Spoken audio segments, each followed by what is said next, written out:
Olá, meu nome é Evandro Tinoco Mesquita, eu sou médico, professor da Universidade Federal Fluminense, e é um prazer ter vocês aqui nesse nosso canal, Nova Cardiologia, justamente para decifrar o futuro médico e como diferenciar a carreira médica ouvindo líderes, experiências, competências, tendências e, obviamente, como eles construíram e eles enxergam esse novo futuro que vem transformando a saúde e, obviamente, o ambiente da medicina.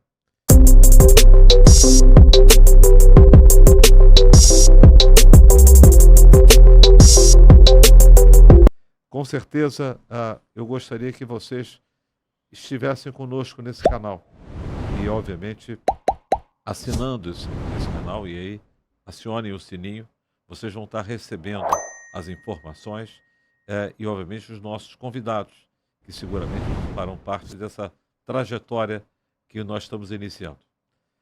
Seguramente hoje a gente vai ter uma oportunidade muito, muito especial de receber um líder que tem feito uma grande transformação na área do ensino, da assistência e, obviamente, da inovação na área da cardiologia e da medicina. O professor Cláudio Tinoco Mesquita. Com certeza, isso vai aproximar vocês de uma plataforma, que foi a plataforma da medicina de precisão, que tem transformado várias áreas da medicina. Uma delas é a oncologia. E receber vocês aqui, em especial o professor Cláudio Tinoco, vai ser um momento de grande satisfação para nós. Cláudio, um prazer, uma honra. Obrigado por você estar conosco, dividindo, compartilhando, como você sempre faz, o seu conhecimento. E eu gostaria um pouco que você falasse sobre a sua trajetória na medicina clássica, na cardiologia clássica, e como é que você tem visto essa aceleração e essas mudanças da prática médica, da prática da cardiologia e, obviamente, a prática também da medicina nuclear. Fique à vontade. Obrigado, Evandro. Olá a todos. Alegria estar aqui. Realmente a cardiologia tem passado por mudanças enormes, né?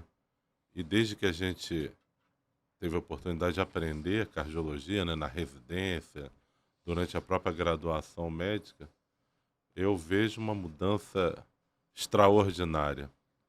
Hoje a grande palavra que a gente usa, né, é o propósito, né? Qual o propósito que o cardiologista tem que levar na sua prática, aos seus pacientes, na sua praxis, inclusive quem também é professor, que ensina, o que ele pretende, né?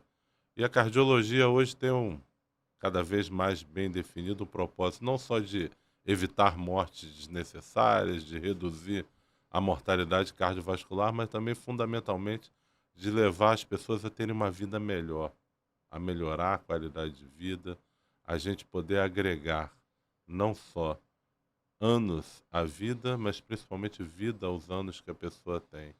E isso a gente tem uma transformação muito grande da cardiologia clássica, muito preocupada com redução da mortalidade, redução de desfechos duros, morte e infarto, mas agora a gente tem agregado isso, a gente aprendeu bastante com a oncologia, né, a melhorar a qualidade de vida das pessoas e usar os dados da chamada medicina de precisão para a gente poder tratar melhor os pacientes.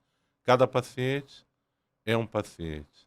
E a gente tem até agora chamado tratamento pela média, né? A gente faz estudos clínicos, encontra resultados médios, mas tem pessoas que respondem muito bem, que não respondem, e pessoas que respondem adversamente a um medicamento. Quando a gente trata as pessoas pela média, a gente vai ter pessoas que não vão ter a resposta mais adequada. E o que a gente quer hoje é, usando as ferramentas, inclusive a medicina nuclear é uma das ferramentas bastante ligada à medicina de precisão, tentar encontrar o indivíduo que vai responder especificamente àquele tratamento, àquela intervenção. Com isso, a gente agregar melhores resultados de mortalidade, de desfechos duros e também de melhoria da qualidade de vida uma vida melhor para o indivíduo. É muito interessante isso, né? Ou seja, são 3 décadas de formação, né, que você tem na sua vida. E obviamente você vivenciou uma época que o médico era um cowboy solitário. Ele passava na residência, ele queria ser o melhor, ele estudava, né, para poder entrar numa vaga de residência e obviamente a partir desse conhecimento individual, o sucesso do médico era muito em cima disso, um trabalho individual. E essa foi, né, os grandes líderes da sua área, né? Você trabalhou numa área de cardio e medicina nuclear, seguramente ícones como Mário Olavo Verani foi um exemplo disso, né? Um brasileiro que seguramente revolucionou a cardiologia nuclear e foi um líder nos Estados Unidos. Ele também começou a olhar e enxergar que era possível identificar modelos de pacientes diferentes e, obviamente, usar, avaliar populacionalmente, avaliar desfecho e, obviamente, foi um modelo. E agora a gente caminha, né, a partir do século XXI para uma cardiologia, uma medicina nuclear que localiza pacientes, define fenótipos de doença e intervém, né? Você foi um dos pioneiros a usar o Trodat em pessoas que tinham, por exemplo, Parkinson. Muita gente treme e não é Parkinson e ficava tomando remédio para Parkinson. E usar a medicina nuclear para fazer o diagnóstico de Parkinson é algo extraordinário, né? Depois você caminhou para amiloidose, né? Tumor neuroendócrino. Eu queria que você falasse para a gente como é que foi essa mudança interior. Como o médico nuclear passou a ser um indivíduo que tinha uma visão de um modelo que servia para todo mundo e agora tenta prototipar pacientes, escolher pacientes e dessa maneira convidar esses pacientes para ser mais responsivo numa área e num tipo de tratamento. Quando sua colocação é perfeita. Hoje, quando a gente olha para os pacientes, a gente está vendo um fenótipo, né? E o que a gente quer é tentar encontrar dentro daquele fenótipo qual é o subgrupo de pacientes, também chamada fenotipagem profunda, né? Tentar encontrar os subtipos. Então, por exemplo, quando a gente identifica um paciente com hipertrofia ventricular esquerda e insuficiência cardíaca, fração de ejeção preservada, você está à frente a um fenótipo. Você pode ter um indivíduo com uma estenose aórtica, que está causando a hipertrofia ventricular, um indivíduo com hipertensão, um indivíduo com uma doença infiltrativa, né, doença de Fabry, a amiloidose. E nesse congresso a gente teve a oportunidade de ver uma série brasileira muito interessante, a série do Instituto do Coração, né, mostrando que até 7% dos pacientes com o diagnóstico de cardiomiopatia hipertrófica eram fenocópias, né? Eram pessoas que estavam sendo tratadas como cardiomiopatia hipertrófica, mas que na verdade tinham outra doença, sendo que a amiloidose hoje é a grande chave, né? Muitos pacientes internados no hospital com insuficiência cardíaca de fração de ejeção preservada têm amiloidose, 13% no estudo espanhol. Pacientes acompanhados com cardiomiopatia hipertrófica, 5%, 7% o diagnóstico de amiloidose. Pacientes com estenose aórtica no estudo Prevail mostraram que 16% dos pacientes com estenose aórtica encaminhados para TAV, eles tinham estenose aórtica associada à amiloidose do tipo por transtirretina. E esses pacientes, eles têm hoje tratamentos específicos que não só melhoram a qualidade de vida do paciente, mas também reduzem desfechos, internações, reduzem mortalidade. E hoje, né, como a gente tinha conversado previamente, né, a doença de Fabry também está sendo muito chamada a atenção como uma fenocópia, modelo de hipertrofia ventricular que tem um tratamento específico. Então, como essas doenças de hipertrofia, hoje também está um grande foco para a inflamação cardiovascular. Esse hoje, nesse último congresso de imagem cardiovascular que teve aqui em Brasília, foi mostrado que você pega um paciente com obesidade, um paciente com insuficiência renal, um paciente que tem hipertrofia ventricular esquerda, se ele, por exemplo, no PET-CT tem inflamação, se ele tem redução da reserva de fluxo coronariano, o prognóstico dele é completamente diferente. Ele tem mais desfechos cardiovasculares, é um paciente de maior risco e, mais interessante, eles mostraram lá, o tratamento da obesidade reduz os desfechos, diminui a inflamação e melhora a reserva de fluxo coronariano. Então você consegue não só identificar o paciente com maior risco, mas acompanhar o tratamento.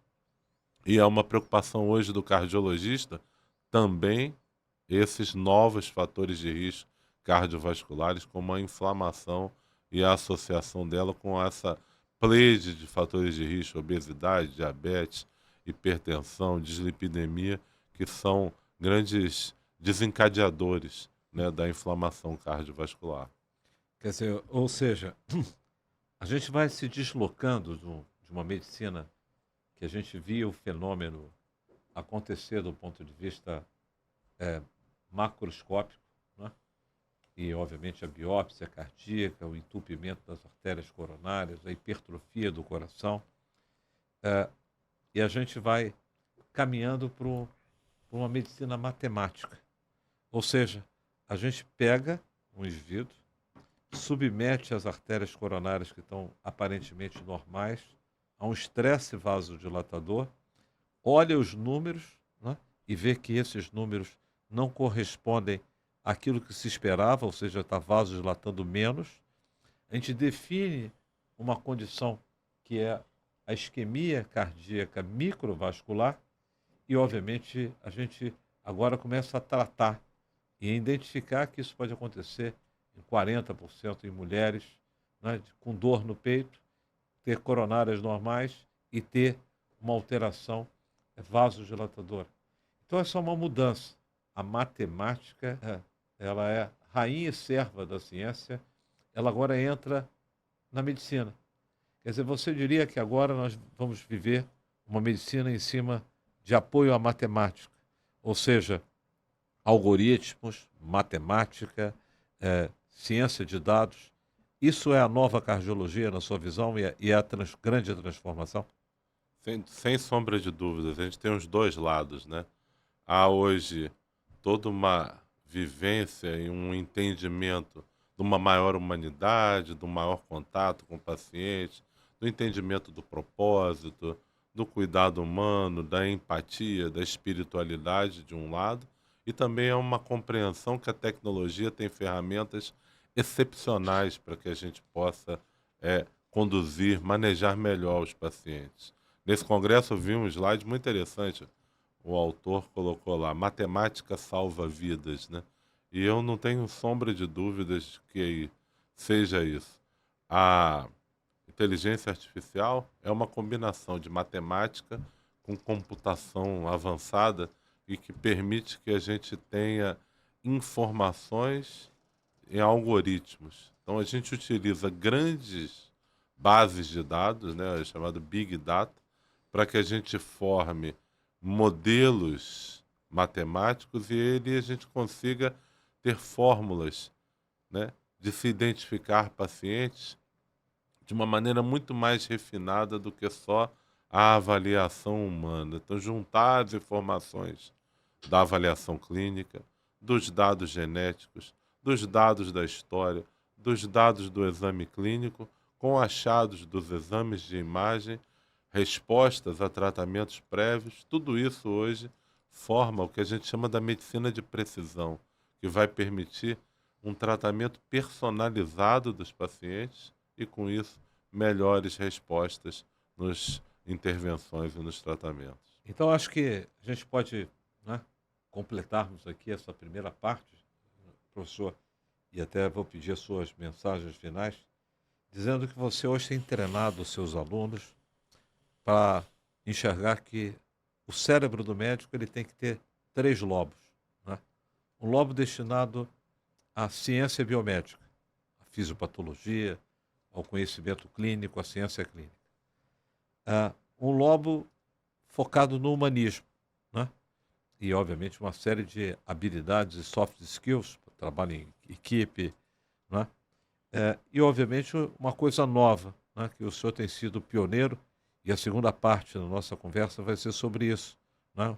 O que o seu laboratório, aquilo que você tem feito na UF, no ensino, na pesquisa, que é justamente o cérebro digital, né? Então, essa combinação, né? E isso eu tenho aprendido com você e vejo que esse é o caminho, né, da gente promover esse equilíbrio, né, e esse crescimento simultâneo do cérebro hoje do médico, que quer se diferenciar. Ele tem que estar, de alguma maneira, ganhando habilidade de gestão, aquilo que envolve aspectos de ciências comportamentais, desenvolver o conhecimento médico, propriamente dito, técnico, fisiopatológico, clínico, e, obviamente, um foco novo nessa nova área que o senhor chamou a atenção para a gente, né, que matemática salva vidas. Eu achei que essa foi, talvez, um dos pontos assim, muito interessantes, né, de um médico, né, e professor formado, né, no século passado, e com 3 décadas de experiência. E, obviamente, mais do que simplesmente que a matemática é uma ciência, né? A gente constrói muitas evidências em medicina em cima de pesquisa clínica, né? Obviamente, do método científico. Mas o método matemático, através de postulados e algoritmos, também gera conhecimento. Se vai à Lua, se prevê futuro, né? Em cima de equações matemáticas. E isso hoje a gente consegue decodificar fenômenos biológicos, prever. Isso tem sido absolutamente algo fantástico. E isso, para nós médicos, é algo muito novo, né? Muito pouco incorporado. E, de alguma maneira, essa aproximação de saberes fundamental. Como é que você poderia estar deixando aqui mensagem para essa primeira parte, Cláudio? Então, a minha mensagem é que hoje, né, eu falo isso com os acadêmicos de medicina, os estudantes, né, eles estão num momento de uma transformação imensa. A medicina que a gente aprendeu quando fazia a faculdade, quando fez a residência, não é hoje a medicina que é praticada e provavelmente não vai ser a medicina que vai ser praticada quando eles terminarem a faculdade. É tudo muito rápido e muito dinâmico. Existe um centro, um cerne da prática médica, né, que é a relação humana, o contato, a empatia, a capacidade de entender o sofrimento humano, e é o propósito central do médico. Mas para a gente não só entender o sofrimento, mas conseguir reduzir, conseguir melhorar a vida das pessoas, a gente tem que lançar a mão das novas ferramentas, das novas tecnologias, sendo que as novas tecnologias estão já fazendo parte do cenário da prática médica e cada vez mais vão fazer parte. Para entendê-las e para usá-las melhor, a gente precisa se apropriar desse conhecimento, estudar eles de verdade e, com isso, fazer um julgamento crítico de como aplicá-los para melhorar a vida dos nossos pacientes. Obrigado.